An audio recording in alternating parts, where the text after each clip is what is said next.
예, 우리 오늘 내용 함께 보도록 하겠습니다. 오늘은 지난주 강의가 어쩌면 이제 지난주 강의가 오늘 내용의 어떤 예고편 같았습니다. 그래서 박주영 장로님께서 질문해 주셨던 내용들이 오늘 그대로 이어지는데요.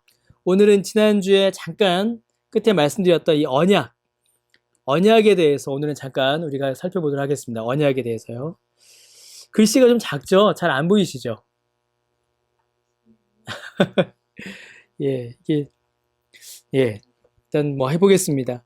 이 언약이라는 단어는요, 언약이라는 말은 성경을 이제 구약에서 신약까지, 창세기에서 요한계시록까지 관통하는 성경의 매우 중요한 주제입니다. 성경을 관통하는 아주 중요한, 주제입니다. 그래서 이 언약, 특히 언약을 이야기할 때는 어떤 하나의 부분, 성경 하나만 이야기하지 않고요. 언약을 이야기할 때는 성경 전체를 이야기합니다. 그래서 성경의 역사, 성경의 내용, 성경의 기록을 우리가 어떻게 바라보고 어떻게 설명해야 될 것이냐. 거기에 대한 내용들이 이 언약이죠. 이 언약은 그래서 말 그대로 약속이죠. 약속. 어떤 약속이냐면 하나님께서 하나님의 백성들과 맺으신 약속입니다. 나는 너희 하나님이 되고 너희는 나의 백성이 될 것이야 라고 하나님께서 그렇게 약속을 해주셨죠. 이 약속이 구약에는 어떻게 이루어지냐면요. 이 약속의 성취를 향하여 갑니다. 이 약속이 하나님께서 주셨는데 이 약속이 앞으로 어떻게 성취될 것인지 성취를 향하여 나아가는 게 구약이죠. 신약은 뭘까요, 여러분? 신약은 그렇죠. 이 구약의 약속의 성취를 바라봄 혹은 성취를 예표하는 거고, 신약은 약속이 이루어진 거죠. 약속의 성취. 그 핵심이 누굽니까? 그렇죠. 예수님이죠. 그래서 구약 성경은 끊임없이 이 약속을 이루어 주실 예수님에 대해서 계속 이야기하고요. 신약에서는 예수님께서 이 약속을 어떻게 이루어 주셨는지를 우리에게 알려줍니다. 그래서 이 뒤에 보면 중요한 내용이 나오는데요. 이 언약, 하나님께서 자기 백성을 구원하시겠다라고 약속하신 이 약속이 예수님을 통하여서 어떻게 이루어질지에 대한 그 구약의 예언, 또 신약의 성취가 성경을 관통하는 매우 중요한 주제입니다. 그래서 우리가 성경을 보실 때에도 하나님의 약속이 어떻게 기록되어 있고 그 약속의 실현을 위하여 예수님을 어떻게 예언하며 예수님께서 어떻게 약속을 이루셨는가를 우리가 계속 이제 바라봐야죠. 그 내용을 좀 보겠습니다. 자, 구약의 읽기, 구약의 이야기, 구약 성경은요, 단순한 도덕적 가르침보다 훨씬 많은 것을 포함합니다. 실제로 구약 이야기들은요, 더 큰 이야기, 더 웅장한 줄거리를 드러냅니다. 이게 뭐냐면 하나님의 구원 역사이며 하나님께서 그 백성을 구원하시겠다라고 하신 그 약속이죠, 약속. 우리는 성경에서 발견되는 훌륭한 사례들로부터 배울 수 있고 또 배워야 합니다. 그러나 이야기들을 하나로 묶는 것은 아주 중요한 이야기입니다. 도덕이 아니라 바로 뭐라고요? 구속입니다. 구속. 굉장히 중요한 관점입니다. 여러분, 우리가 성경에 많은 인물들이 나오잖아요. 많은 인물들. 근데 성경의 많은 인물들이 본래 성경에서 가지고 있는 의도, 본래 성경이 의미하는 바와 다르게 이해될 때가 굉장히 많아요.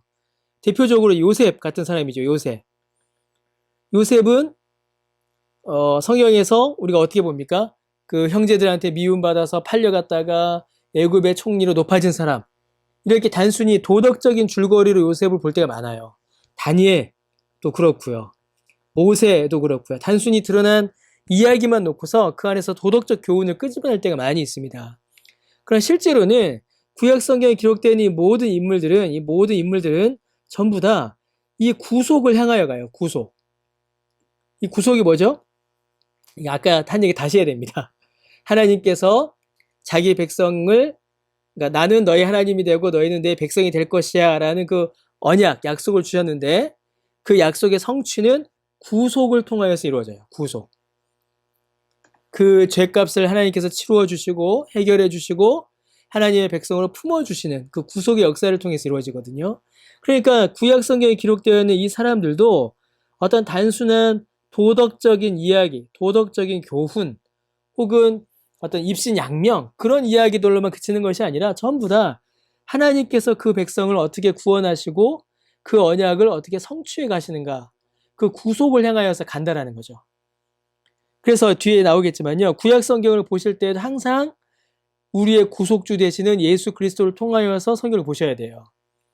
그래서 어떤 인물을 보고 누가 나오더라도 그 이야기 속에서 그 사람을 통하여서 예수 그리스도가 어떻게 예표되는지를 아주 중요합니다.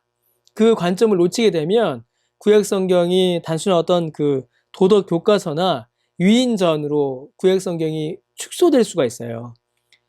너무 오랜 기간 동안 그 구약 성경을 우리가 그렇게 보아왔습니다. 특히 인물들 이야기 같은 경우에는요. 계속 볼게요. 자, 아담부터 아브라함, 다윗에 이르기까지 모든 구약의 인물들과 이야기들은 이 아주 중요한 내용입니다. 빨간 줄 끄셔야 돼요. 모든 인간이 성령의 능력을 통해 아들의 이름으로 생명을 가질 수 있도록 성부 하나님께서 성자이신 예수님을 보내시는 웅장한 드라마 안에서 각자의 자리를 가집니다. 어떻다고요? 아담, 아브라함, 다윗 모든 구약의 인물들은 그 자체가 어떤 도덕적 교훈을 준다거나 처세술을 가르쳐 준다거나 인생의 교훈을 주는 그런 의미가 아니라, 물론 이제 그런 의미도 있죠. 그런 교훈도 우리가 찾을 수 있습니다. 분명히 그 안에서는요. 그러나 그것만이 아니라, 그것이 목적이 아니라 아주 중요한, 정말 이거는 어떻게 보면 우리가 지금까지 이 책을 보면서 본 내용 중에 가장 중요한 내용 중에 하나입니다. 모든 인간이 자기의 힘으로는 안 되고요. 성령의 도우심, 성령의 능력을 통하여 아들의 이름, 예수 그리스도의 이름으로 생명, 구원을 얻을 수 있음을 하나님께서 가르쳐 주시고 보여주시고 실행하시는 그 이야기입니다. 이게 뭐예요, 이게? 이게 바로 언약이에요, 이게 언약입니다. 하나님께서 자기 백성에게 영생을 주셔서 하나님과 백성 사이의 관계를 영원히 유지하시는, 그리고 그 영원한 관계가 이루어지기 위해서는 사람의 능력이 아니라 성령의 능력을 통하여 아들의 이름으로 이 구원 역사가 주어진다라는, 그것을 하나님께서 계속 구약 성경을 통해서 여러 번 말씀하셨고요. 또 인물들을 통하여서 보여주셨던 거죠. 예수님이 말씀하셨듯이 구약 성경은 예수님에 대하여 증언합니다. 구약 성경은요. 따라서 우리는 성경을 아주 특별한 약속의 성취이신 누구요? 예수 그리스도라는 렌즈를 통해서 봐야 합니다. 그래서 여러분, 구약 성경도 그 자체가 완전하고 완성된 하나님의 말씀이잖아요. 그런데 그 완전하고 완성된 하나님의 말씀의 참 뜻을, 구약 성경의 참 뜻을 우리가 깨닫기 위해서는 반드시 예수 그리스도라는 렌즈를 통하여서 보아야 합니다. 이건 굉장히 중요합니다. 그래서 여러분, 구약 성경은 율법, 신약은 복음, 구약은 모세, 신약은 예수, 이렇게 나뉘어지는 게 아니에요. 신구약 공이 하나님께서 자기 백성을 구속하시는 그 언약의 성취를 우리에게 보여주고, 그 언약 성취의 본질, 그 언약 성취의 핵심은 예수님이시다라는 겁니다. 그래서 구약 성경도 예수님을 자꾸 보여주는 거죠. 예. 그래서 여러분, 예전에 제가 이런 얘기 한번 예전에 이미 제가 벌써 한 3년 넘게 설교와 강의를 해놓으니까 다 들으셨어요. 저한테서 나올 이야기는 이제 더 이상 없어요. 이제 예화도 이제 다 했고요. 더 이상 할 예화도 없고요. 이제는 예. 제 이야기도 이제 다 해드려 갖고 이제는 더 이상 들을 얘기 없는데, 그거 하나는 제가 오늘 또 한번 이제 드리고 싶은 이야기가 있어요. 예전에 어떤 청년이 예전에 있던 교회에서 저한테 목사님 설교는 항상 똑같다 라고 저한테 얘기한 적이 있습니다. 딱 항상 똑같다. 막 얘기하다가 마지막에 가서 맨날 예수님으로 끝난다. 저한테 그런 얘기를 한번 해준 적이 있어요. 그래서 제가 얘가 이제 내 설교가 지겨워졌나 보구나. 내 설교가 듣기 싫은가 보구나. 제가 그렇게 생각을 했었는데, 근데 그 친구는, 그 청년은 그렇게 이야기하지 않고, 고맙게도요. 그렇게 얘기하지 않고, 구약 성경에서 답답했던 부분들, 그러니까 왜 구약 성경에서 이렇게 이야기해야 되나 했던 부분들을 좀 더 이해할 수 있게 됐다. 그리고 저한테 이야기를 한번 해준 적이 있어요. 그래서 제가 그 말 듣고 되게 고마웠거든요. 그래서 여러분, 성경을 읽으실 때, 그다음 설교를 들으실 때에도 항상 예수 그리스도라는 렌즈를 통하여서 보고 듣는다라는 사실을 여러분 꼭 좀 이렇게 기억을 해주시고 그 사실을 붙잡고 이렇게 성경을 보셔야만 합니다. 그러면 여러분, 성경을 통하여서 예수 그리스도를 보잖아요. 그럼 우리의 신앙생활은 어떻게 했습니까? 우리 신앙생활도 여러분 거기에서 벗어나지 않습니다. 우리의 신앙생활을 통하여서 보아야 하고 들어야 하고 만나야 되는 것도 사실은 전부 다 예수 그리스도를 향하여 가는 거예요. 자, 아까 낮에 누가 와서 저한테 이런 질문을 했습니다. 자, 그러면 우리가 구원 얻는 데 있어서 우리가 죄인에서 의인이 되어 하나님의 자녀가 되는 그 칭의에 있어서는 예수 그리스도의 십자가를 바라봐야 되잖아요. 그럼 구원 얻었지 않습니까? 그럼 구원 얻고 난 이후에는 그러면 우리가 예수님을 어떻게 바라봐야 하는가? 우리가 예수 믿고 난 이후에 우리가 믿음의 삶을 살아가잖아요. 이 땅 가운데서. 그런데 우리가 믿음의 삶을 잘 살면 좋은데 우리가 그 삶을 또 실패할 때도 있어요. 실수할 때도 있고 또 넘어질 때도 있습니다. 그럼 그때는 여러분 우리가 어떻게 해야 될까요? 예수님께서 십자가에서 달려 죽으심으로 우리를 구원하신 것 거기에서 끝나지 않으시고 예수님께서 부활하심으로 우리에게 새로운 생명을 주셨잖아요. 그 생명이 오늘 쓰러지고 넘어지고 실패하는 우리를 다시 일으켜주는 힘이 됩니다. 그게 우리의 힘이에요. 부활하신 예수님께서 2000년 전에 무덤에서 기적적으로 부활하셨다. 그걸로 끝. 예수 그리스도의 그 피 묻은 십자가가 우리를 구원하셨다. 그걸로 끝. 그게 아니라 부활하신 예수 그리스도의 생명이 오늘 우리를 또한 살게 하고 오늘 또한 우리를 일어나게 하는 겁니다. 그러면 여러분, 우리가 살아가는 삶의 모든 순간순간이 예수 그리스도를 바라볼 수밖에 없는 거예요.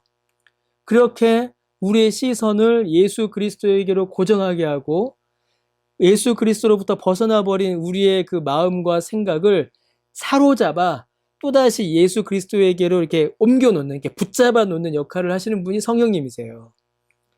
그 성령께서는 끊임없이 그 일을 하십니다. 여러분, 우리는 끊임없이 예수님을 떠나려고 하잖아요. 까먹고 잊어버리고 실패하고 넘어지고 회의하고 의심하거든요. 그게 우리 본성입니다. 그래서 루터가 뭐라고 했냐면 우리를 가리켜서 의인인 동시에 죄인이다라고 했습니다. 예수 그리스도의 보혈로 구원을 받았으니까 의인인데 여전히 그런 실수와 실패를 반복하거든요. 그런데 그런 실수와 실패 가운데서 우리를 죽음의 구렁텅이, 죽음의 웅덩이에서 우리를 버려두지 않으시고 또다시 이게 참 표현이 이런 표현 쓰여서 죄송합니다. 우리 어른들도 계신데 제가 이런 표현 써서 죄송하지만 우리가 그렇게 또다시 넘어졌을 때 또다시 우리의 멱살을 잡고서 이렇게 일어나! 일어나! 일어나! 빨리 다시 예수님 바라봐! 이렇게 김다미가 잘하네요. 저게 우리 멱살을 또 붙잡고 우리를 예수님께로 끌어당기시는 분이 성령님이세요. 그게 성령의 아주 역동적인 역사이고 은혜입니다. 그래서 또다시 예수님을 바라보게 하죠. 그래서 무덤을 이기고 예수님께서 일어나셔서 그 생명을 너희에게 주셨으니 일어나! 이렇게 말씀하시는 거예요. 할 수 있어! 힘내! 이러시는 거죠. 죽음도 이긴 예수님이 나의 주님인데 못 이기실 게 뭐가 있겠습니까? 예, 소망을 가지십시오. 예. 계속 보겠습니다. 성경 이야기에는요, 그래서 하나님의 약속이 펼쳐집니다. 하나님께서 약속하셨고, 그 약속을 성취하시고, 그 약속을 이루어 가세요. 바로 하나님께서 아들이신 예수님의 성육신과 예수님의 생애와 죽음과 부활과 승천과 재림 다 나옵니다. 예수님의 일부, 예수님의 사건 일부만이 아니라 예수님께서 행하신 모든 사건, 여기 지금 빠진 것도 있어요. 예수님의 창조부터 시작하여서 예수님께서 성육신하시고 사셨고 죽으셨고 부활하셨고 승천하셨으며 재림까지 예수님의 모든 그 역사, 예수님의 모든 그 생애를 통하여서 우리를 구원하시고 우리를 영광으로 높이실 것을 하나님께서 약속하신 겁니다. 예수님을 통하여서요. 사실상 그래서 아브라함, 모세, 다윗, 다니엘은요, 모두 약속된 영생을 선물로 받은 복된 수혜자들입니다. 따라서 하나님은 역사상 가장 위대한 이야기 속의 궁극적인 영웅이십니다. 언약은, 하나님의 약속은요, 이 약속의 핵심 배경입니다. 같은 말이에요. 예, 하나님께서 이 모든 일들을 이루어 가시는데 왜 이루셨는가? 하나님께서 약속하셨기 때문이죠. 자, 언약이란 둘 이상의 당사자들이 서로의 관계를 설정하는 맹세 또는 약속입니다. 성경 전체에 걸쳐서 여러 언약들이 나와요. 하나님께서 아브라함에게, 노아에게, 모세에게, 다윗에게 계속 약속하십니다. 각각의 언약은 하나의 중심 진리로 통합됩니다. 그렇다면 하나님께서 아브라함, 모세, 그리고 다윗과 맺고 지키신 언약들이 무엇인가 하나씩 보겠습니다. 자, 지난주에 우리가 이제 두 가지 언약을 말씀드렸어요. 하나가 뭐였냐면 혹시 기억나시나요? 행위 언약이 있었고요. 그렇죠? 다른 하나가 뭐였죠? 은혜 언약이 있었습니다. 은혜 언약. 행위 언약은 뭐였죠? 행위 언약은 언약의 성취를 어디에 거는 거예요? 행위에 거는 겁니다. 말 그대로. 누구의 행위였죠? 아담의 행위였죠. 아담의 순종. 아담의 순종에 이 언약의 성취가 걸려 있었던 거예요. 걸려 있었다는 표현이 좀 그렇지만 하나님께서 아담의 순종을 통하여서 이 언약의 성취를 하나님께서 약속하셨습니다. 자, 그런데 이 행위 언약은 어떻게 됐죠? 깨어졌어요. 누구 때문에요? 아담 때문에. 아담이 불순종했죠. 그래서 하나님께서 이제는 이 언약의 성취를 사람의 순종에게 맡기지 않으시고 어디에다 맡기셨어요? 그렇죠. 예수님.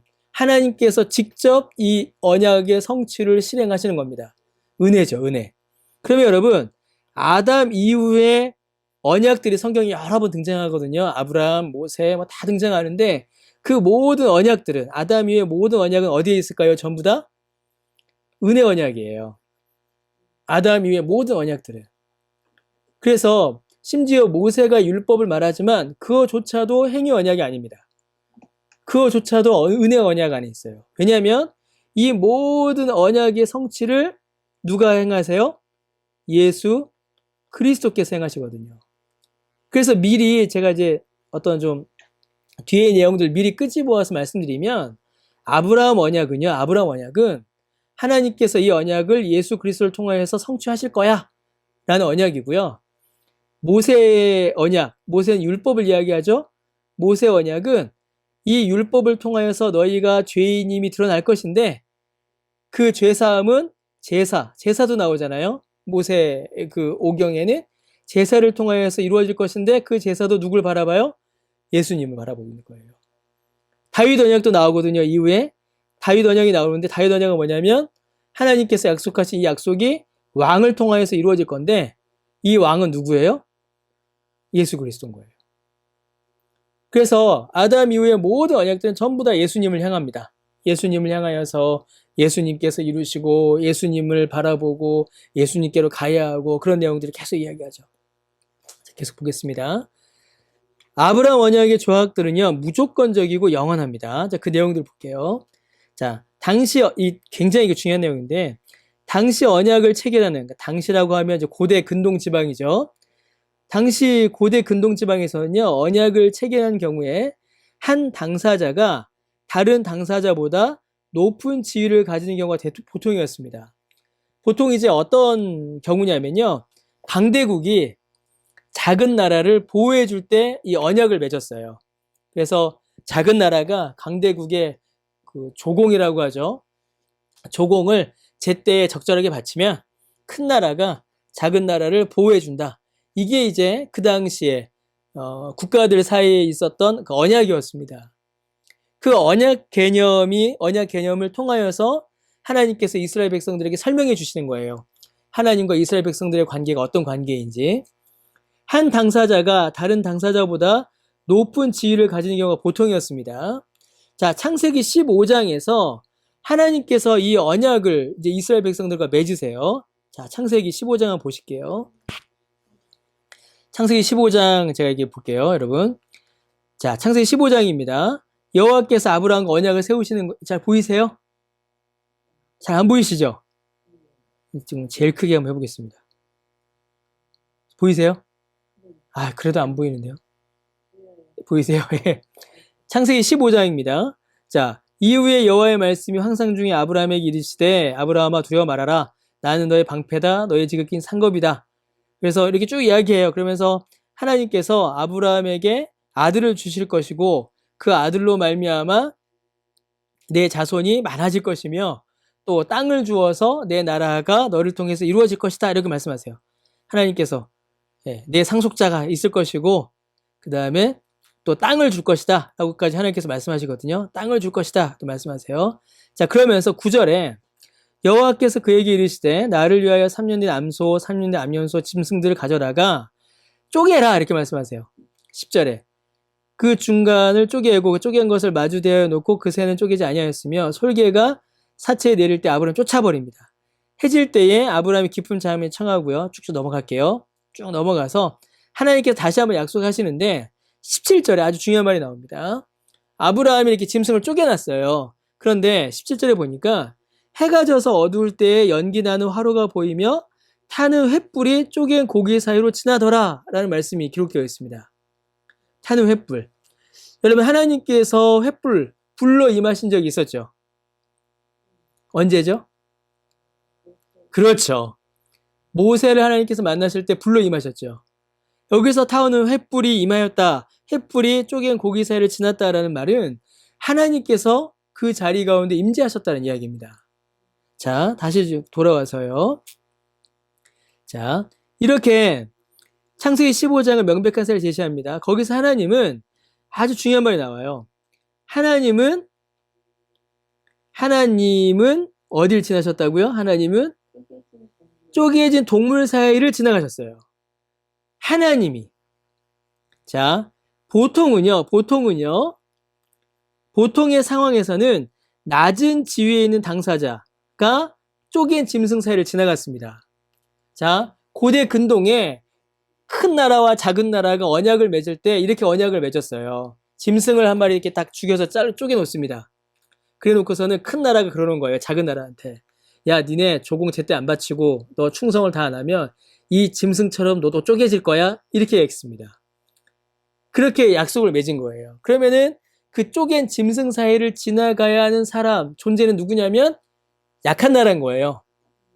작은 존재, 낮은 존재가 거길 지나가야 됩니다. 왜냐하면 큰 존재한테 심판받아서 죽임을 당하는 존재는 작은 존재이기 때문이죠. 그럼 여기서도 본문의 경우에서는 하나님이 아니라 아브라함이 지나가야 해요. 아브라함, 너 내 말 안 들으면 너 이 짐승처럼 쪼개질 거야? 이 짐승처럼 너 죽을 거야? 하나님께서 이렇게 말씀하셔도 아무 문제가 안 된다는 거죠. 그리고 모든 종교의 신이 사람들과 약속을 할 때에 그렇게 약속합니다. 신의 명령에 불순종하면 너는 죽을 거야. 이렇게 된단 말이죠. 그런데 어떻게 됐습니까? 놀랍고도 아름답게도 높은 지위에 있는 당사자이신 하나님이 짐승 사이를 지나가세요. 곧 하나님께서 죽음을 지나가신다라는 겁니다. 죽음을 지나가신다. 언제요? 언약이 깨질 때.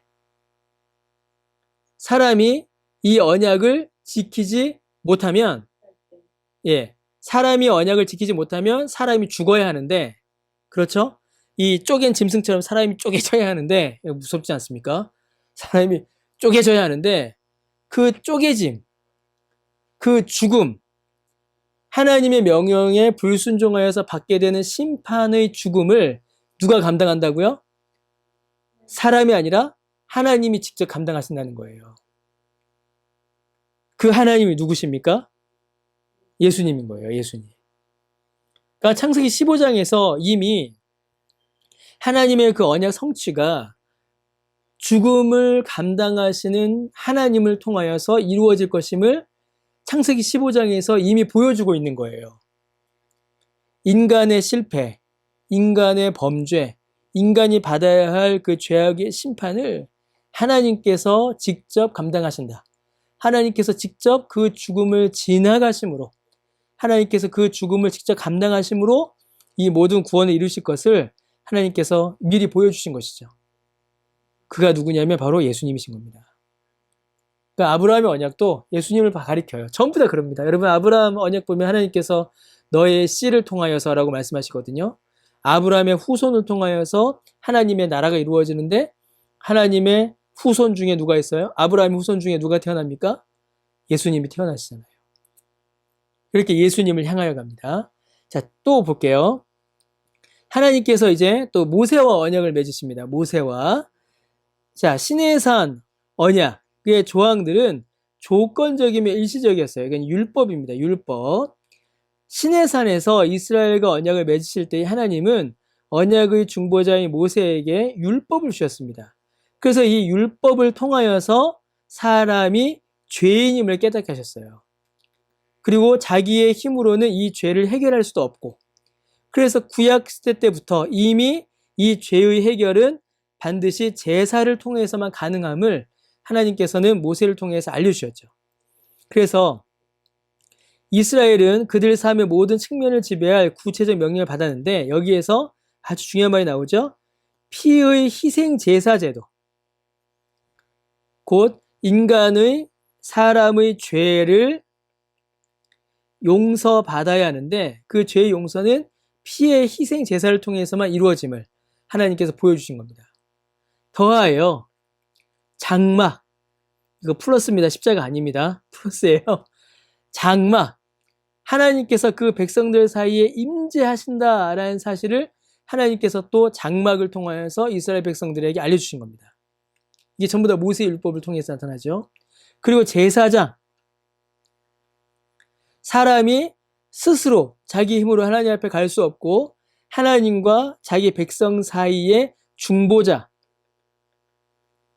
필요하다는 사실을 하나님께서 또한 모세를 통해서 알려주신 거예요. 중보자가 필요하고 피의 희생 제사가 있어야 하며 하나님께서 이스라엘 백성들 가운데 임재하심으로 이 모든 역사가 이루어진다라는 것을 모세를 통하여서 하나님께서 보여주신 거죠. 그래서 여러분, 모세 오경을 읽으실 때, 야, 성막, 장막이 뭐 이렇게 몇 규빗, 저렇게 몇 규빗 막 그런 게 나오잖아요. 그런 규빗을 읽으실 때도 그냥 단순히 그냥 단위 보실 것이 아니라 이 장막을 통하여서 예수 그리스도가 어떻게 드러나는가를 생각을 하시면서 보시면 좀 더 재밌게 볼 수 있으세요. 제사, 그 다음에 피의 희생 제물, 이런 것들 같은 경우에도 전부 다 예수 그리스도를 향하여 있다는 것을 이제 마음에 두시면 더 잘 보입니다. 거룩하신 하나님이 요구하시는 의의가 어떤 것이고 죄가 얼마나 심각한 것인지를 이 율법을 통하여서 보여주시고 또 그 구원의 방법도 보여주시는 거죠. 하나님과 인간의 화목을 위해서 아주 중요한 말 나옵니다. 모세보다 큰 중보자가 필요합니다. 왜냐하면 모세는 조건적이었고 일시적이었기 때문이에요. 모세가 영원한 제사장으로 이 제사를 완성하지 못했잖아요. 그래서 모세는 영원하고 완전한 제사장, 영원하고 완전한 중보자가 필요하다라는 것을 우리에게 또 한번 보여준 겁니다.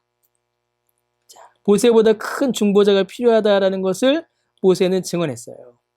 백성은 믿지 않고 불순종했지만 하나님께서는 자신의 신실하심과 인자하심을 또한 반복하여서 이스라엘 백성들에게 나타내 보이셨고 이스라엘 백성들이 하나님께 나오도록 계속 이끌어 주셨습니다.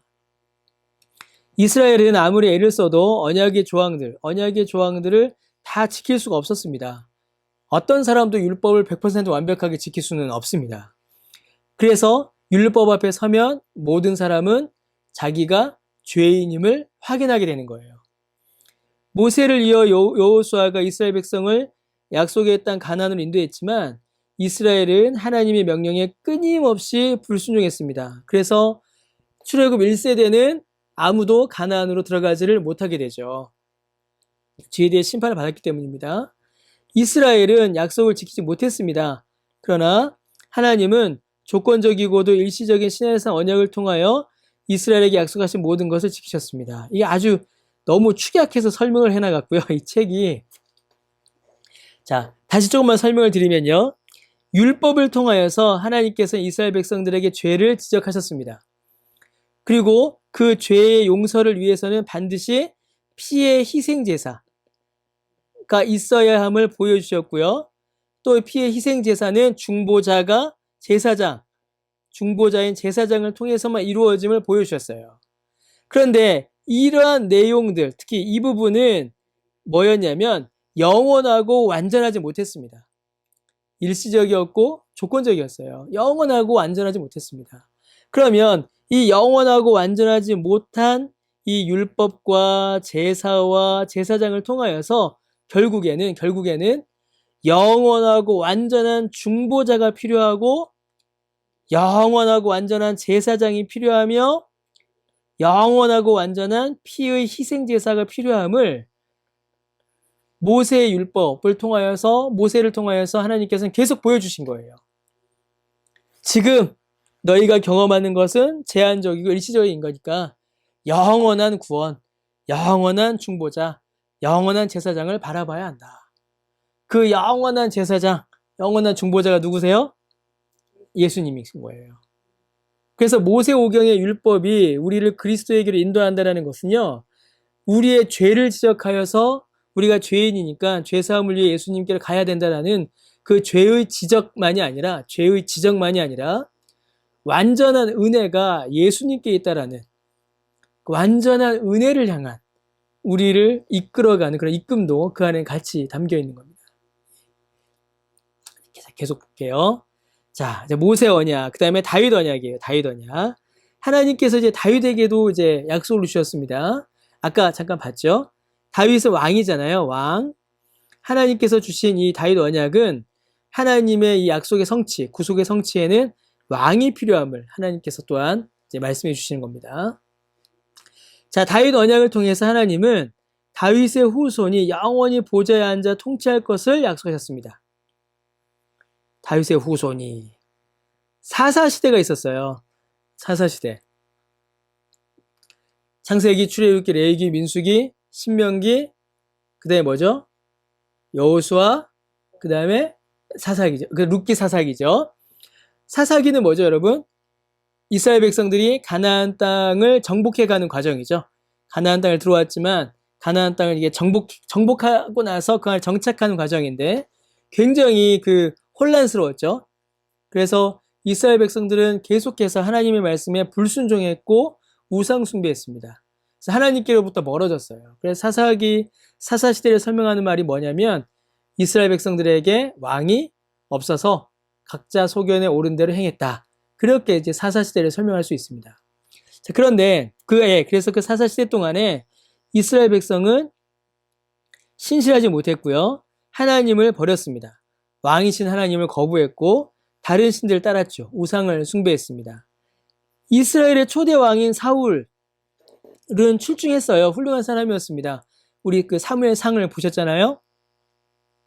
그러나 그는 하나님이 요구하시는 만큼 순종하지는 못했습니다. 그는 여전히 사사시대의 혼란을 반복하고 있는 존재였죠. 그리하여 하나님은 다윗을 이스라엘 왕으로 택하셨습니다. 하나님의 마음에 합하신 왕을 세우셨어요. 다윗은 일시적인 장막을 영원한 성전으로 바꾸기를 소원했는데 하나님은 그 소원을 기회로 삼아 다윗과 파기되지 않는 언약을 맺으셨습니다. 영원한 언약을 하나님께서 다윗과 맺으셨어요. 다윗의 후손 중에 영원한 구주가 나올 것을, 그래서 다윗 가문에 영원한 왕권이 세워질 것을 하나님께서 약속해 주셨습니다. 자, 다윗은 비록 죄를 짓기도 했지만 그의 가문과 왕조가 그의 아들이 다스리는 보좌 위에서 영원할 것이라는 약속을 받았습니다. 여러분, 실제로 이 약속이 어떻게 이루어졌죠? 솔로몬 때에도 어떻게 했습니까? 자, 그대로 솔로몬이 이어지죠? 자, 솔로몬은 지혜로웠습니다. 근데 솔로몬도 사람이어서 죄의 어리석음을 피할 수가 없었어요.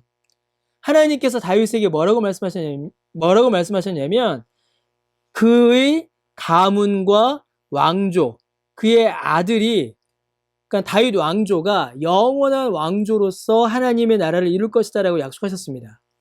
근데 실제로 다윗 왕조는 어떻게 됐죠, 여러분? 실제로 다윗 왕조는 망했어요. 망했습니다. 다윗도 계속해서 범죄했고요. 다윗의 노년도 사실은 어두워졌었고, 솔로몬 같은 경우에는 뭐 진짜 심각해졌죠. 말년이 굉장히 안 좋았고요. 그 다음에 그 이후로도 왕들도 어떻게 됐습니까? 남북 이스라엘이 남유다와 북이스라엘 나뉘어졌고, 둘 다 우상 숭배했고, 그러다가 결국에는 두 왕조가 다 멸망했어요.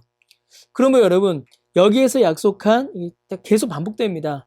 하나님께서 다윗에게 약속하셨던 가문 왕조 그의 아들은 누구 가리키냐면 이것도 예수님을 가리키는 거예요. 왜냐하면 예수님께서 다윗의 집안에서 태어나시잖아요. 예. 그래서 마태복음 1장 1절이 마태복음 1장 1절이 그래서 중요한 겁니다. 마태복음 1장 1절 어떻게 시작하죠, 여러분? 아브라함과 다윗의 자손 예수 그리스도의 계보다 이렇게 되잖아요.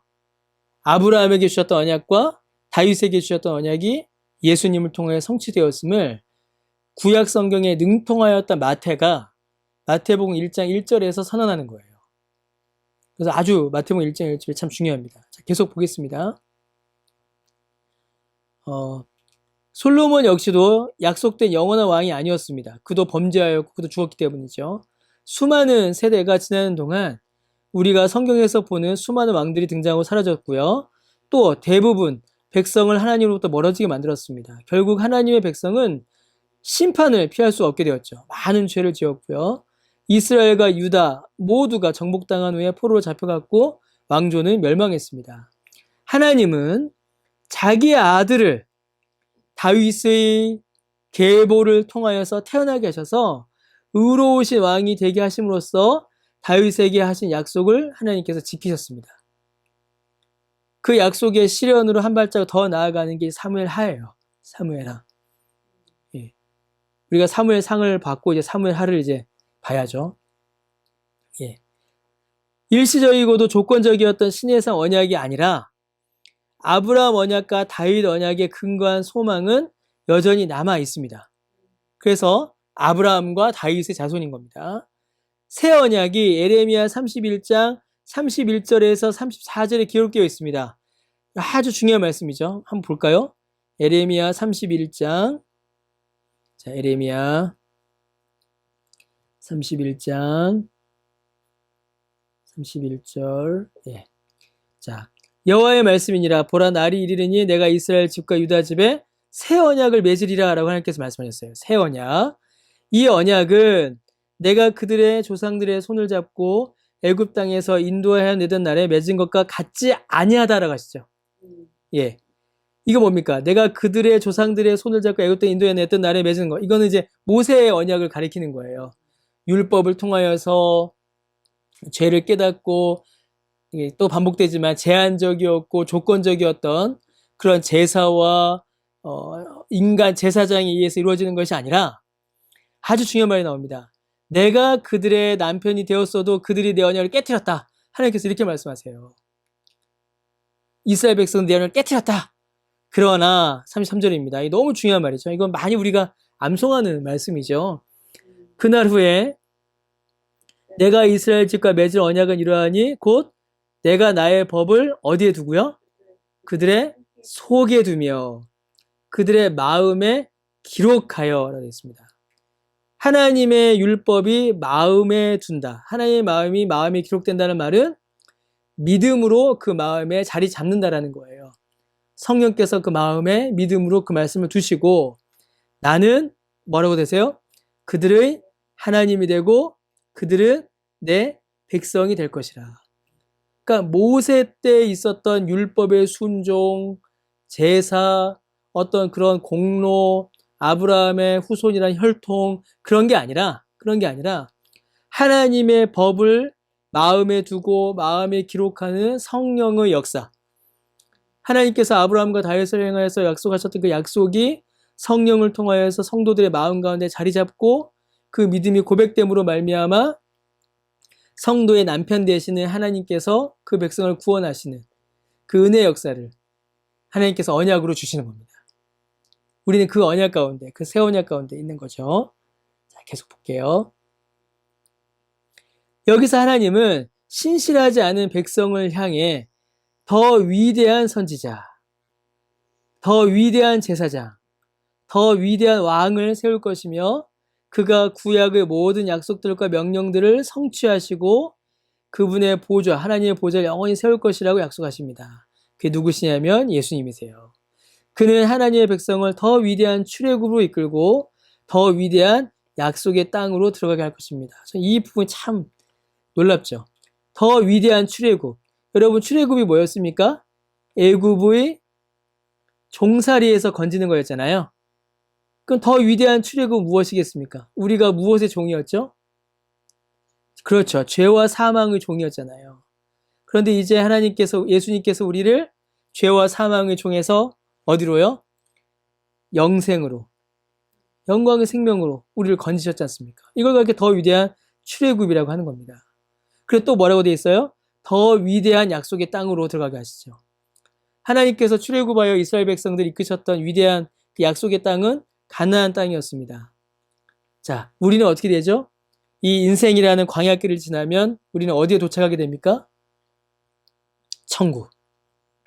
영원하고 안전한 천국. 그리고 예수님께서 다시 오시면 무엇을 이루시죠? 새하늘과 새 땅. 예수님 재림하셔서 이루실 새하늘과 새 땅이요. 그래서 재림도 우리에게 은혜가 되는 겁니다. 그래서 우리를 더 위대한 약속의 땅, 더 아름다운 그 복의 땅으로 주께서 우리를 들어가게 하시는 것이죠. 그 은혜로, 그 약속으로 우리를 이끌어 가시는 겁니다. 하나님께서는 자기 백성을 구속하시는 일에 희생이 따릅니다. 왜냐하면 죄값 때문이죠. 죄값을 치러야 되기 때문입니다. 죄 때문이에요. 예수님은 가장 완전하게 사시고 자신의 죽음으로 희생 제사를 드렸고요. 부활하심으로써 자신의 의로움을 입증하셨고 생명을 이루셨습니다. 이를 통해 그분은 자기 백성을 위해 죽음 자체를 정복하셨고요. 예. 죽음 자체를 정복하셨고 그들을, 하나님의 백성들을 하나님의 어디로요? 임재 안으로 영원히 들어가게 하신 겁니다. 그래서 예수님께서 십자가에 죽으실 때에 성소를 막고 있었던 휘장이 찢어지면서 히브리서에 보면 우리가 하나님께로 나아갈 담력을 얻었다라고 되어 있죠. 그러니까 이것도 보세요, 여러분. 모세 때에는 장막이 임시적이었거든요. 하나님의 임재를 보여주었지 이스라엘 백성들이 장막을 보면 하나님 임재하신다라고 생각했지 그 앞으로 나아가지는 못했어요.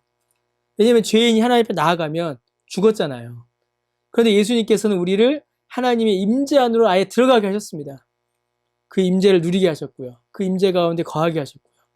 그래서 여러분, 이 부분을 이제 결론과 같은 건데 예수께서 죽음을 정복하셨으니 우리도 죄와 사망으로부터 이겼고 예수님께서 우리에게 생명을 주셨으니 우리가 다시 살게 되며 우리를 하나님의 임재 안으로 이끄셨으니 어떻게 돼요? 우리도 하나님의 영광을 누리면서 이 땅 가운데 살아가게 되는 겁니다. 이 모든 것을 하나님께서 우리에게 약속해 주셨고 그 약속이 예수 그리스도를 통하여서 성취되었으며 예수 그리스도를 구주로 믿는 자는 그 은혜를 다 받아 누리는 겁니다. 그래서 예수님을 믿는 자는 그 언약의 성취 안에 거하게 되는 거죠. 여기까지 보도록 하겠습니다. 그 책을 오늘 다룬 내용에 대해서요. 이제 책을 하나 소개를 드리려고 하는데요. 오늘 다룬 내용이 이제 언약이거든요. 언약인데 그 언약 신학이라는 책이 몇 권 있습니다. 근데 언약 신학을 다룬 책들이 상당히 좀 어려워요. 성경의 내용을 좀 이렇게 좀 복잡하게 많이 설명했어요. 그런데 이 책인데요. 여러분 이 책 보이세요? 이 책. 예. 예. 언약이라는 책입니다. 이게 누가 썼냐면요. R.C. 스프롤이라는 분이 쓰셨어요. R.C. 예, 제가 아주 좋아하는 작년에 돌아가셨어요. 그래서 참 많이 아쉬운데 R.C. 스프롤이라는 분이 쓰신 제목이 참 좋아요. 정말 제목이 철회할 수 없는 하나님의 은혜 그래 놓고 언약이라고 되어 있습니다. 이 책 제목이에요. 철회할 수 없는 하나님의 은혜 언약. 그래서 이 책이 아담부터 시작해서요. 예수님까지 이어지는 그 언약의 내용들을 아주 쉽고 재밌게 쉽게 재미있는지 모르겠습니다. 쉽게 잘 정리를 해놨어요. 그래서 이 책이 제가 본 언약에 대한 설명 중에 제일 쉽고 아주 잘 정리되어 있습니다. 그래서 저도 이제 언약에 대해 설명할 때 이 책을 한 번씩 꼭 읽고 오는데요. 관심 있으신 분들은 이 책 한번 보시면은 예, 언약에 대해서 쉽게 좀 이해를 하실 수 있을 것 같습니다. 제가 예전에 예전에 있던 교회에서 안수 집사님들이 이제 한 달에 한 번씩 조찬 기도회를 하셨어요. 안수 집사님들이. 근데 그때 이제 조찬 기도회 할 때 이제 성경 공부를 했는데 이걸로 했었거든요. 안수 집사님들과 함께. 근데 그때 이 언약이 참 정리가 잘 돼서 저도 좋았고 많이 참 좋으셨습니다. 그래서 관심 있으신 분들 이 책 한번 보시면은 유익이 되실 것 같습니다. 여기까지 하도록 하고요. 네. 그러면 오늘은 여기서 마무리하도록 하겠습니다. 지난주에 광고 드렸던 것처럼 그 2주간 잠깐 좀 2주간 잠깐 방학하도록 하겠습니다. 되게 아쉽네요. 이 시간은 저에게도 너무 소중하고 좋은 시간이라 좀 많이 아쉽습니다. 근데 2주간만 좀 쉬고요. 5월 8일이었죠. 그날 다시 이제 강의하도록 하겠습니다. 그때도 제가 다시 또 그 메시지 드리도록 하겠습니다. 그냥 마무리하기 아쉬워 갖고요. 이렇게 책이나 한 권씩 소개해드리고 마치려고요. 2주간 시간 비시잖아요. 화요일 저녁에 뭐 하실 거예요? 최근에 제가 읽은 책 중에 가장 좀 제 마음에 남고 꼭 좀 소개해드리고 싶은 책이 있었습니다. 이게 2권인데요. 얇아요. 얇은 책입니다. 하나가 뭐냐면 제자가 된다는 것이란 책이에요. 제자가 된다는 것. 제자가 된다는 것. 어떻게 하죠? 제자가 된다는 것이란 책이고요. 다른 하나는 그리스도인이 된다는 것이란 책입니다. 그리스도인이 된다는 것. 제목 쉽죠? 제자가 된다는 것, 그리스도인이 된다는 것. 둘 다 누가 썼냐면요. 로안 윌리엄스라는 분이 쓰셨습니다. 이분은 이제 어떻게 보면 우리하고 신학 색깔은 조금 다를 수 있어요. 성공에 아마 사제이실 것 같은데 우리하고 신앙 칼날이 약간 다를 수 있습니다. 그런데 저는 이제 읽으면서 특히 이제 이 그리스도인이 된다는 것, 이 책은요, 정말 꼭 권해드리고 싶습니다. 이 책은 세례, 성경, 성찬례, 성찬, 기도, 우리가 신앙생활하면서 경험하는 일들이 우리에게 어떠한 은혜가 되는가를 쓴 책인데 저는 참 제가 많은 은혜를 받았습니다. 그래서 그리스도인이 된다는 것, 제자가 된다는 것, 이거 한 번 읽는데요. 이거 한 번 읽는데 한 두어 시간이면 읽을 수 있으실 것 같으세요. 그래서 이 책이랑 이 책 시간 있으실 때 읽으시면 아주 큰 도움이 되실 것 같습니다. 이 2권은 제가 꼭 좀 권해드리고 싶네요. 특히 이 책, 이 그리스도인이 된다는 거, 이거는 읽으시면 도움이 되실 것 같습니다. 이거는 여기까지 하도록 하겠습니다. 없으시죠? 하실 말씀? 그러면 2주간 건강히 또 잘 지내시고요. 2주 후에 뵙도록 하겠습니다. 우리 이혜욱 권사님 오늘 기도신데, 맞죠? 우리 이혜욱 권사님 오늘 기도해 주시고 오늘 우리 마치도록 하겠습니다. 피조물이신 창조주이신 하나님께서 피조물인 우리를 위하여 하나님의 법을 우리의 마음에 두고 하나님의 언약을 우리 마음에 기록하셔서 하나님이 나의 하나님이 되며 우리가 하나님의 백성이 되도록 하나님의 언약을 지켜주시는 하나님을 인하여 찬양을 드립니다. 아버지 하나님, 우리가 예수 그리스도의 죽으심과 또 부활하심과 다시 오심을 바라보며 소망을 가질 수 있게 하시고 예수 그리스도께 포도나무 가지처럼 우리가 가지가 되어 주님께 붙어서 하나님 열매 맺을 수 있는 우리가 될 수 있도록 주여 붙들어 주옵소서. 아버지 하나님 또한 목사님 건강을 지켜주셔서 아버지 하나님 영육간의 강건함을 허락하셔서 하나님의 귀한 말씀을 선포하시며 하나님 이 저희를 인도하시고 또 이 나라의 우리나라의 교회를 인도하고 또한 하나님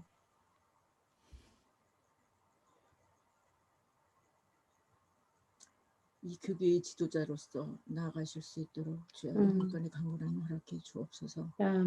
수고하시는 교육자들을 주님께서 기억하시며 영육간의 강건함을 허락해 주셨길 간절히 바라며 모든 것을 예수님 이름으로 기도합니다. 아멘. 아멘. 아, 감사합니다. 예, 2주간 또 잘 지내시고요. 예.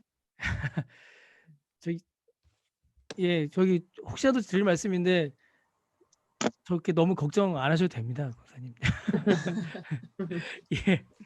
예, 오늘도 너무 고생하셨습니다. 그럼 또 2주 후에 또 뵙도록 하겠습니다. 감사합니다. 수고하셨습니다. 감사합니다. 예, 우리 뭐 가능하시면 카메라 한 번씩 다 켜시고 인사하시겠습니다. 예. 감사합니다. 예, 수고하셨습니다. 고맙습니다. 예, 수고하셨습니다. 감사합니다. 예. 예, 그러면 제가 끄도록 하겠습니다. 아, 아니다.